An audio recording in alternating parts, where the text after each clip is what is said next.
YouTube salute! Here's my review for episode 9 and 10 of The Last Dance, the Chicago Bulls Dynasty. These are the last two episodes, and let's get right into it. If you're new to my channel, thumbs up the video, hit the subscribe button, click the bell icon to be notified when I upload new content and go live. Also, cast your vote for Kofi's Hip Hop Hall of Fame. The link is in the description. All right, so let's start with the 96-97 finals. This is the first time the Utah Jazz has made it to the finals. They always came going against the Houston Rockets, because the Houston Rockets, they was always going to the finals, but they was always like this powerhouse in the West. In 96, you had the Sonics that got out the West, but this time the Utah Jazz finally got over the hump, and they were very happy, and they felt like, hey, we need to be here. Jordan knew Karl Malone. He knew John Stockton, how good of players they were. And at that time, Karl Malone won the MVP of the league. Now, Jordan, he needed that extra fuel to get him going. He knew Karl Malone was a great player. Don't get me wrong, Karl Malone's probably like one of the best power forwards in the NBA. If I have to say the best power forward ever, maybe it might go to Tim Duncan. That can be subjective, but at the same time, though, he was looking like, all right, y'all want to give it to Karl Malone? Well, that's fine. I'm about to show y'all something. So Jordan came out and did what he was supposed to do, and put his foot on their neck. Jordan, the Bulls, they doing their thing. Everything's going well. The series goes back to Utah. And at the time, when the series goes back to Utah, Jordan was hungry about 10 o'clock at night, and his strength and conditioning coach ordered him a pizza. And they said 5 guys came to the hotel, and nobody knew who the pizza was for. And they actually put something in the pizza, and people thought Jordan had the flu. No, he was food poisoning. Jordan was food poisoning. That's why he had no type of fluids in his body. He was actually throwing up, having bowel movements or whatever. So he had no fluids inside him, nothing to hold food down his system, no type of fluids. So he had to play, on his last leg, and that's when you saw like a real champion, because you never really saw nobody play with the flu ever. Like, that was like the first time when you saw stuff like that. People wasn't playing with stuff like that. That's why I respect athletes like Kobe Bryant. I respect Allen Iverson. Those type of players played with the flu. They played with injuries, and they said, come on, we're going to keep going. But, Jordan trusting Steve Kerr in Game 6 in 97, and, they did what they needed to do to get their 5th ring. Now, let's move to 97-98 season. Now, let's talk about the Eastern Conference Finals. You got the Indiana Pacers, Reggie Miller, which was like, wasn't scared of Jordan at all, and he was a clutch shooter, for real.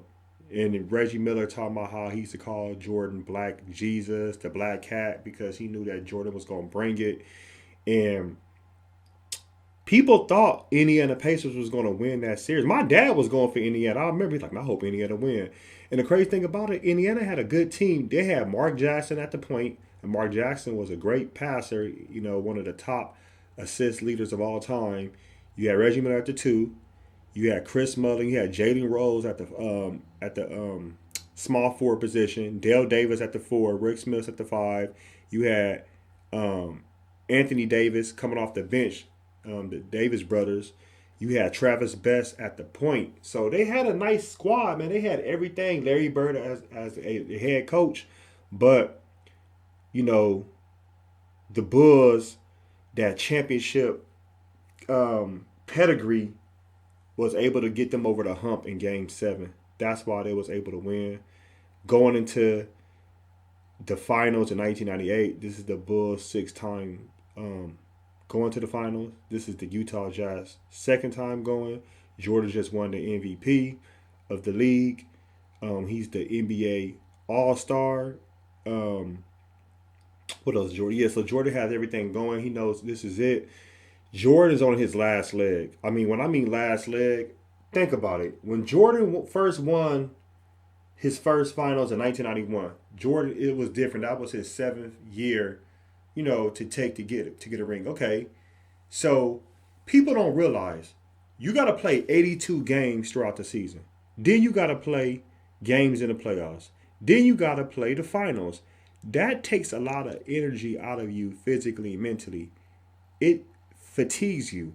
So Jordan knew at the age, he was 36 years old. He was 36 years old. Even though he was in top notch shape as far as you know, his health, but it doesn't mean he was the best of the best as far as he wasn't no 21 year old, no 27-year old. So he was actually running on an empty gas tank.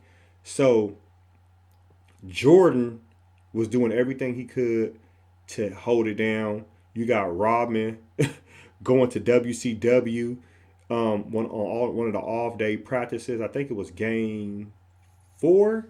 Yeah, he went to the practice, whatever, and he was just like, "F this shit. I'm about to go over here, and have my fun." He's being Rodman. Pippen still doing what he need to do, but when it comes to game 6, um, a lot of things turned around because Pippen, he tweaked his back. He tweaked his back, whatever. He was already having back problems, and he went up for the first shot was a dunk, and he was having black back problems. Excuse me. So he had to keep going back and forth to the locker room to get like a 5-minute massage, no more than 10 minutes, so he can at least have 10 minutes on the court. Then keep going back and forth, back and forth. So Jordan was like, "Damn, I'm doing this shit by myself." So it was already hard on him to give everything he had to give. Then you had Robin already tying up Karl Malone. They going at it on the court. That shit was funny as hell. But what I saw from Jordan, and like I said, I know Jordan's like the best two guard of all time. And some people going to say Kobe. It could be subjective. But Jordan, to me, it's like you saw that willpower. You saw determination. You saw warriorhood. You saw just a whole different person. He put the team on his back. And remember, Karl Malone is no slouch. John Stockton is like one of the best point guards in the NBA. Karl Malone is like the best power forward in the NBA. You got a powerhouse over here. So Jordan, and you got Brian Russell guarding Jordan. Brian Russell had defense. You have Jeff Hornacek at the 2. I mean, they had players. It's not like Utah was so slow. Utah swept the Lakers that year in the Western Conference Finals, and everybody wanted to see the Lakers and the Bulls, but the Lakers wasn't ready yet. So the Utah Jazz was a powerhouse for Jordan to put that team on his back, even though Pippen came back on the court, but Pippen was just out there as a decoy. So for what the Jordan to do, man, you gotta give him his props. And for him to know the type of plays they was gonna call, he stole the ball from Karl Malone, and how everybody knew that Jordan was gonna shoot the ball. He put all his energy into that last shot, made it. That shit was like one of the most memorable moments ever for him to hit that shot. That's how you go out on top. And John Stockton didn't hit the shot, and they won their 6th ring, and it was unbelievable. It was surreal for Phil Jackson, and you know that's the best dynasty you could think of when you're moving forward as far as in basketball of the 90s. That is the best dynasty of the 90s. Is it the best dynasty of the entire NBA history? No, because you have the Celtics, you got the Lakers in the 80s, you got the Lakers in the 2000s as far as like the Shaq and Kobe 2000 2002. Kobe won 2009 2010. You got the Golden State Warriors in the mid 2010s. You had the Boston Celtics who won 11 rings. So it depends. Um, it will never be a team like this again. A lot of people they're forming powerhouse teams, superstar teams. I mean, it's whatever. But to see a person like Jordan, he came into the NBA, made the huge impact straight from college, and just dominated from as a rookie, just dominated, and he just it was just like I said, it's just something I never seen as far as like where I'm at now. I remember watching Jordan just playing. It's like, damn, man, just the type of person he was. I think the difference between when I think about Kobe Bryant was a great player, but he had a lot of great players on his level just like him. Like Kobe Bryant wasn't being separated. Like, oh yeah, Kobe's so much better than these players. Those players like, okay, I'm right here with you too.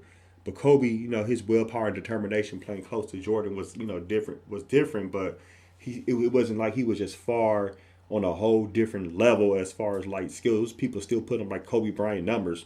It was just Kobe Bryant had more of a little success as far as being marketed in Los Angeles. But Jordan, the numbers he was putting up, it was nowhere body close to being what he was doing.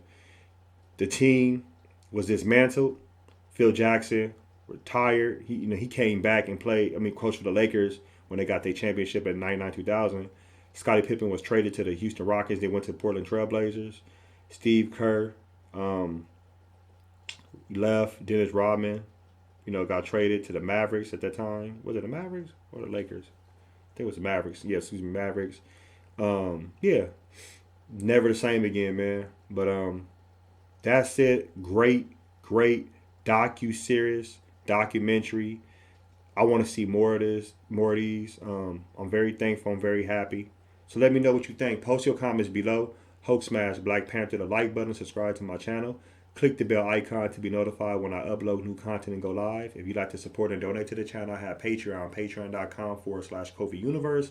Venmo, Cash App, PayPal, Streamlabs. Everything's in the description. Until next time, peace.